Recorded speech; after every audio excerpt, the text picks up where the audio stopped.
Hello,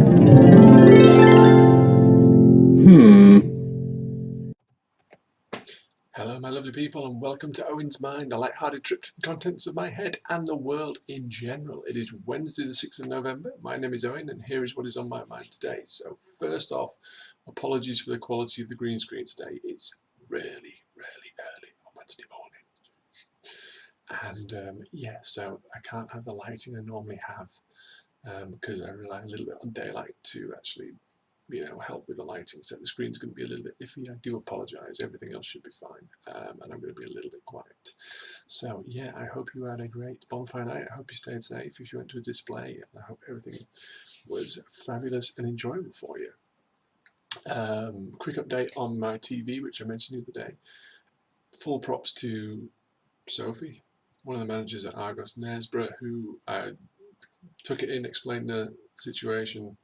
She said she had a look at the repair paperwork and said, yeah, it's been repaired before. We said we'd honour it, we'll replace it. So straight away, no questions asked, they replaced it and gave me a TV, a better model actually, because it's what they had in stock, and she waived the difference in price. So thank you so much for that, Sophie. I love the new TV. So I am happy once again. I can go back to watching my movies and TV shows, which is how I like to spend my free time when I'm not talking to you guys. So, as usual, I've picked out 5 stories making the headlines, what to give my thoughts on. Links are in the description so you can read each article in full and give those original publications some love. So, without any further ado, let's get into it. Story number 1. And story number 1 today comes to us from BBC News. Yeah, an Essex BMW driver wedged a bed upright in the back of a convertible. And you can see from the picture. Yeah, so this was stopped by the police. Roof down, mattress and bed frame upright in the backseat. Officers have been on patrol in Colchester Road between Colchester and Basildon and wrote about the insecure load on Twitter using a facepalm emoji. So the female driver had told them it's okay because it's wedged in behind the seat. Other Twitter users responded in disbelief, calling it beyond a joke and absolutely baffling. And the police operational support post did not say what action was taken against the driver, but causing a danger from distribution of load in the car can attract a fine of up to £100. So, yeah, she probably just thought, you know what, it gets it done. She probably thought it's not a long journey. It might have saved a delivery charge for her. It might have been just something she bought from eBay or something like that, or she could have got it from a store and said, look, if we deliver it, it's going to be a couple of days, and she's like, no, it's fine, it'll go in the Beamer. So yeah, it's just wedged it in the back. It's a decent sized bed, so I'm guessing she had help, and whoever did it was like, yeah, it'll be fine. So yeah, I mean, you can say the police, it's not necessary. It is, because number one, it reduces visibility for her, and number 2, if she'd reached any kind of speed, I don't know how far she was actually travelling with this bed, but any kind of speed, if that thing had come out, it's essentially like a sail and it's like a windbreak. So that could have come out, obviously hit the drivers, so the right decision was made, but she probably just wasn't thinking. Anyway, so there you go. Just a quick one to start us off today. So let's move on to story number 2. This one, a little bit more of a serious tone. So this is in the Mail Online. A bookmaker has gagged a problem gambler with a 100k payout after allowing him to wager more than 134,000 on these online slot machines. So yeah, what happened was this bookie has paid out £100,000 to a gambling addict on the condition that he does not report his case to the industry watchdog. The vulnerable gambler lost more than 134,000, played roulette and blackjack online slot machines while showing very obvious signs of problem gambling, and we hear about this a lot. The company failed to intervene and did not question if the 32-year-old, who cannot be named, could afford his losses even though they were well beyond his means, his solicitor argued yesterday. He was treated like a VIP, given massive bonuses and provided with a personal account manager during the 5 years he was betting with the firm. The bookmaker settled out of court after the man began legal action, but it made the customer sign an NDA, a non-disclosure agreement, or a gagging clause, preventing him from telling the gambling commission about his case. The regulator provided an industry warning notice in January saying legal settlements should never prevent or deter a person from reporting misconduct. Last night it said this would break industry rules and lead to a fine, as it demanded to see the NDA. A spokesman said, we have provided very clear guidance to the industry on what is acceptable and isn't acceptable in terms of NDAs. If this individual or his solicitors do not think the guidance has been followed, then we would ask them to contact us. Brian Chappell of Consumer Group Justice for Punters said, if this legal documentation is stopping the customer going to the Gambling Commission, the regulator should be proactively finding out who the company is and finding them, as they are breaking new regulations that came in this year. So the Mail itself said it's been campaigning for tighter gambling regulation, and exposed at the end of last year how bookmakers used gagging orders to avoid losing millions of pounds in fines. Solicitor Henrietta Dunkley, who acted in the case, said this was an outstanding result in a high-value dispute with a major betting operator. It is the highest that we've had of this type. Our client had shown very obvious signs of problem gambling for a considerable amount of time and was spending far beyond his means. The case comes just days after MPs called for the radical overhaul of online gambling laws. Recommendations include restrictions on VIP accounts, which law big losers by offering thousands in cash bonuses, a personal account manager, and free tickets to various events. The report led that more than £1 billion being wiped off the value of UK's largest listed gambling firms. In an attempt to ward this off and combat it, threats of these tight legislation, gambling companies like Bet365, Paddy Power, Betfair and Ladbrokes announced measures to protect vulnerable gamblers in a move coordinated by a new industry body, the Betting and Gaming Council. The biggest firms will implement a code of conduct on promotions and bonuses and try and create a gambling addicts database. They will fund research into the effectiveness of the ban on live sports advertising. They promise a new code of conduct on sports sponsorship and advertising. Companies will also provide funding for a national program to educate children about gambling-related harms. Okay, so yeah, it looks like this guy got into a lot of problems. So he attempted to sue the company, and the company said, okay, we'll pay you out, but the condition is you don't get to talk about this, you don't get to report this to the Gaming Commission. So I'm guessing it was done through like a private solicitor. So rather than go to the Gaming Commission or the governing body that oversees bookies, it was just between his legal team and theirs. And they said, fine, we'll pay you out. Essentially, we'll pay for your silence to make the case go away. But you sign this NDA saying you cannot then go to the body that oversees us and raise it with them as well, which is shady. But,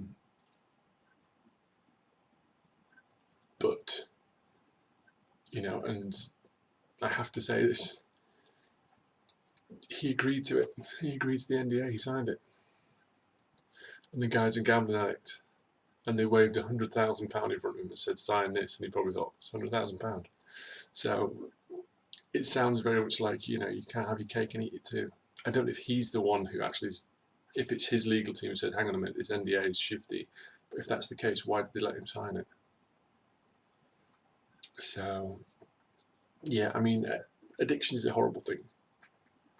And people don't tend to recognise or give the same credence to addictions that are not like substances. If someone's a drinker or a drug addict, people take that more seriously than somebody who's a gambling addict or a shopping addict or a sex addict. They think these are lesser things and they're easier to control, and it's just a bit of willpower. But, an addiction is an addiction for whatever causes it, and they are a real problem for thousands of people, sadly. In this case, you'd like to say, just have a bit of personal responsibility. They're not holding a gun to your head and make you go and gamble, but that you've got that kind of predication to do that. And it says that they did kind of schmooze him a little bit, and and offered him bonuses and this, so they enticed him in as well, even though he was losing. So they do have a big part to play in this. So yeah, the NDA thing, again, it is shifty. It's common in a lot of businesses, and it's to protect. It's normally for like an ex-employee to protect company policies and procedures and secrets, if you will. But in this case, it has very much been used like a gag. It's very much been used almost like a bribe, doesn't it? Let's face it.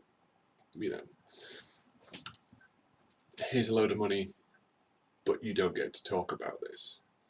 So we'll pay you off. We'll pay you off a decent amount of money. And again, the guys are gambling addicts. You offer him a lot of money just to say, right, okay, but you don't get to talk about this.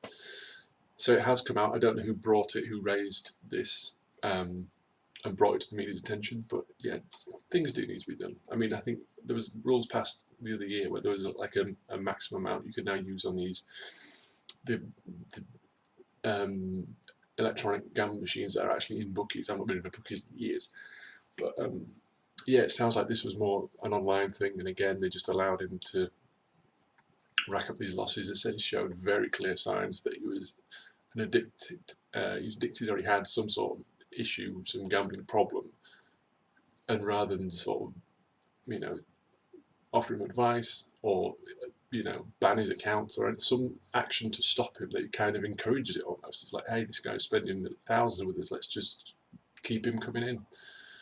So yeah, so let's hope on the back of this that these NDAs will go away, and the NDAs are used for what they are supposed to, which is to protect the company and maybe kind of minimise, you know, bad press, but not to stop them getting the justice they deserve.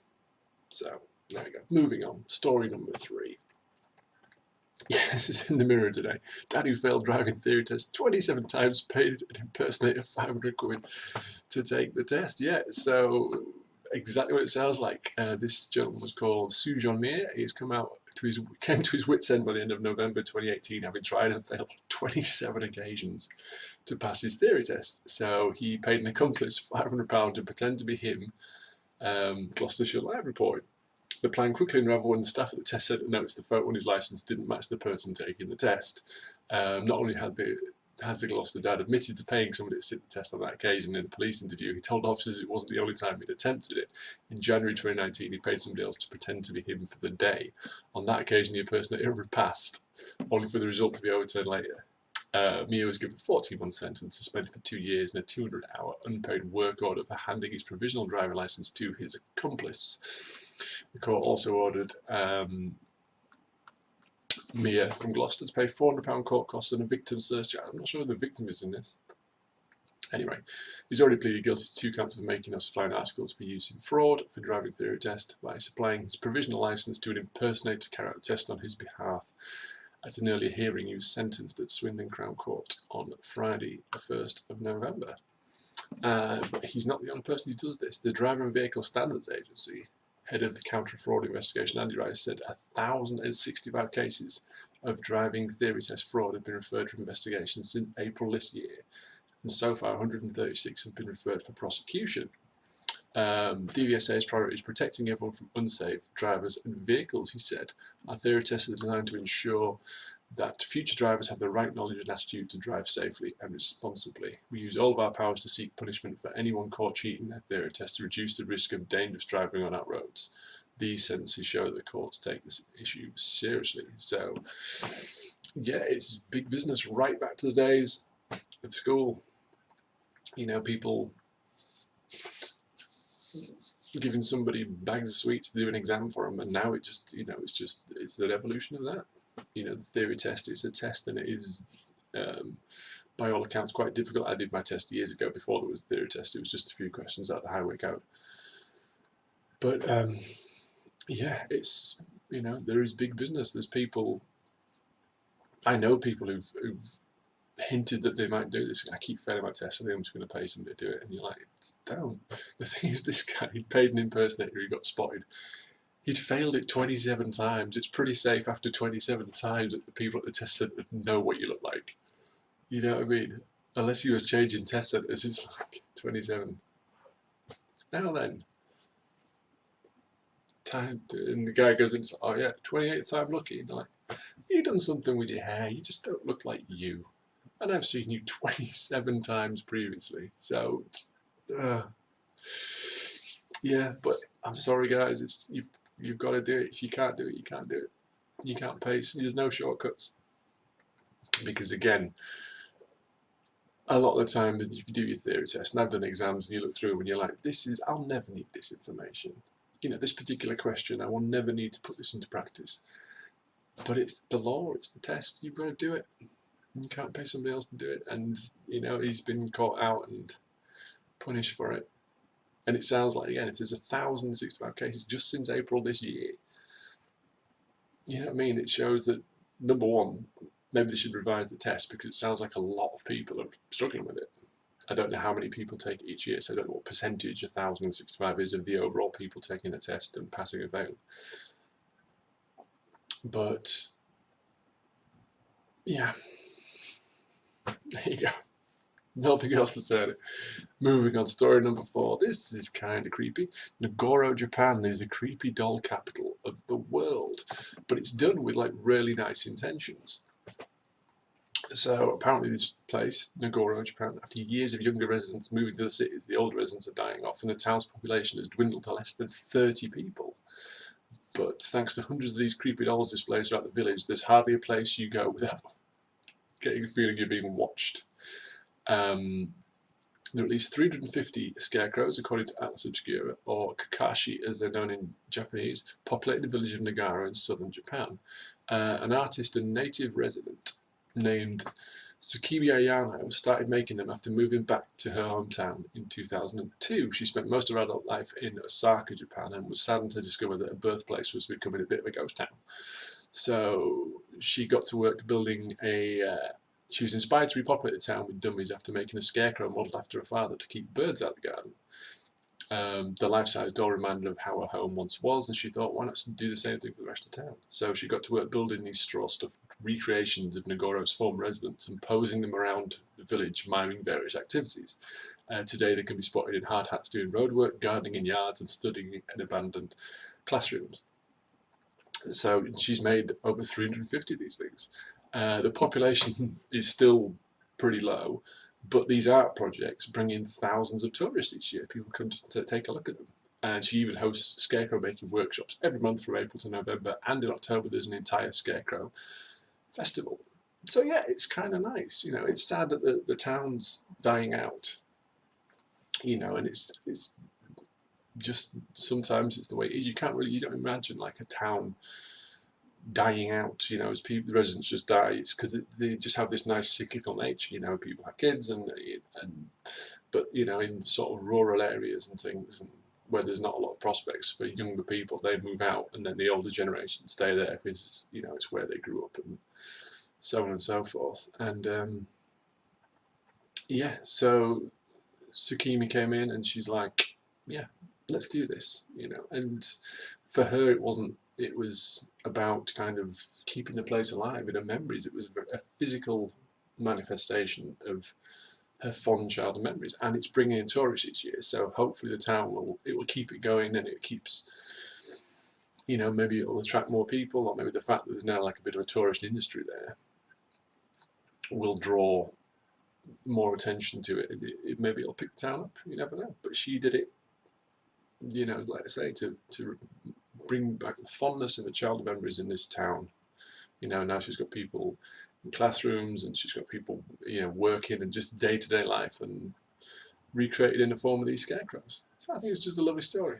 Again, it's sad that the town's kind of dwindling, but if this helps to kind of keep it going, keep it chugging along for years to come, why not? Excellent. And our final story today, story number 5. Sky News. So riot police attacked with fireworks in a Leeds street battle. So yes, this took place in Hare Hills, and the reason I added this story in is because I used to live there. We'll get to that. So riot police have been pelted with fireworks after responding to reports of antisocial behaviour in the Hare Hills area of Leeds. Groups of youths were said to be throwing fireworks and setting bins alight. Officers in riot gear were sent to contain the trouble, and several people have been arrested, and although no one was hurt in the incident, several police vehicles were damaged. West Yorkshire Police Superintendent Damien Miller said, in conjunction with our partner agencies, we have prepared for all possible eventualities. Over the bonfire period, we made it clear from the outset that any instances of disorder or antisocial behaviour would not be tolerated, and we were able to quickly respond. Those individuals that engage in such behaviour are within the minority and do not represent the wider community. Agreed. We will continue to provide reassurance in the local area with high visibility patrols. Anyone with information as to those responsible is asked to contact the non-emergency number 101, quote reference 1932 as of the 5th of November. So yeah, I used to live in Hare Hills, and back in the 1980s it had a really bad reputation for crime and violence and that kind of thing. I was there late 90s, early 2000s, and I was there 8 years with my partner at the time, and I never really got that impression. When I was there, it was kind of dirty. It felt run down, but I never didn't feel safe there. And like I say, I was there 8 years, and my partner was there, and it was absolutely fine. And there was lots of different kind of communities all kind of melted in together, and it was absolutely fine. I've heard now in recent years it's gotten a little bit rough again. It's got that reputation start to come back. And yeah, if you go to the article and watch this video, there's they're using like fireworks almost like projectiles. They're aiming them and they're bouncing off these riot shields, and the police, they're standing their ground, and then they kind of charge and try and dispel everybody. But yeah, it's just it raises that wider debate about fireworks that we have every year about should they be sold at all over the counters and shops to the general public, or should they purely be organised displays?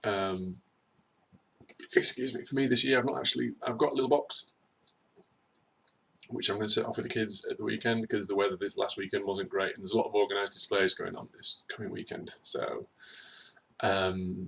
I tend to buy the things that look nice but don't make a lot of noise, because obviously people have pets and it's it's not nice for animals. For me, should they be banned? I don't know. For sale in shops, maybe. There is enough good organised displays, and sadly there's enough idiots who will buy these and put them in milk bottles and blow stuff up, and like this article says, like use them for disorder and set in bins alight and this kind of thing. It's almost like bonfire nights become an excuse to go out and all become little arsonists. So I think maybe they should. I think the big supermarket, Sainsbury's, where I used to work, they've actually now said, right, we're not going to sell them anymore.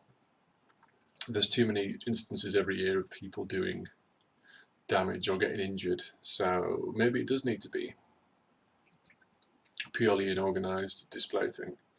But there is something nice about kind of being in your back garden. I've done it for the last few years. You get huddled up in the back garden with some nice food and just a few little fireworks, a little display, and it's just so I can see both sides. But again, the problem is, if you're just going to sell them over the counter, how can you possibly police it? How can you stop them getting into the hands of kids or people who are just going to do stupid things? Because you can say, well, we had a very good policy at Sainsbury's. We had a very stringent policy about who could buy them. But once that person leaves the store, who's to say where they go? So it's tricky. But for me, if I had to pick a side, sadly, if I had to pick a side, I would say, right, okay, just organised displays only, because there's too many instances of this. They're going to be hopefully they're well run, but then you get a time that they're going to start as well. So if you've got animals, you can be aware that at this particular time there's this display and it's going to happen, and that's it. So you can take steps, you can take measures.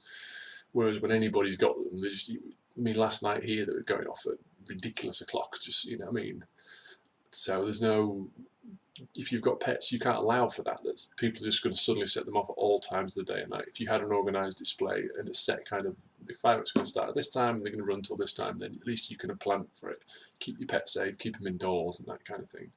And again, if it's an organised display, there's going to be registered, so you're going to know who's bought them.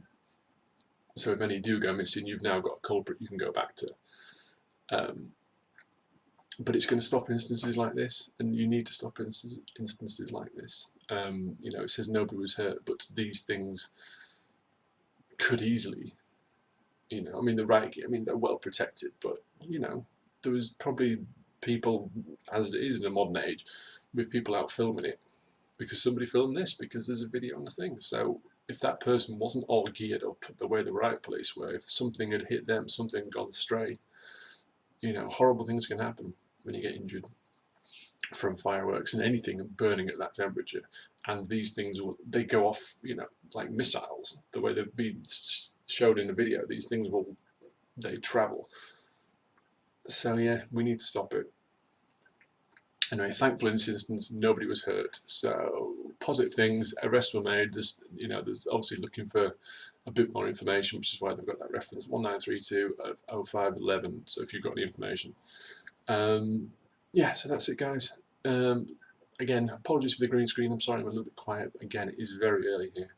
I'm going to finish this, have some breakfast, head off to work, and that's it. So hopefully you have a fabulous Wednesday. If you go to an organised display this weekend, if you've not had one near you yet, there's an organised fireworks display at me.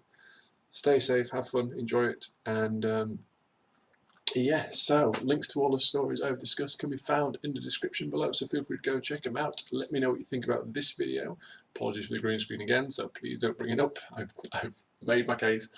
And tell me, would you visit that creepy doll town in Japan? Is that your kind of thing? I think it's kind of nice. I think I'd go. Anyway, answers in the comments, please, and share any thoughts. These were mine. They're not necessarily important. They're not necessarily right or wrong. Just what was on my mind. So until next time, bye-bye.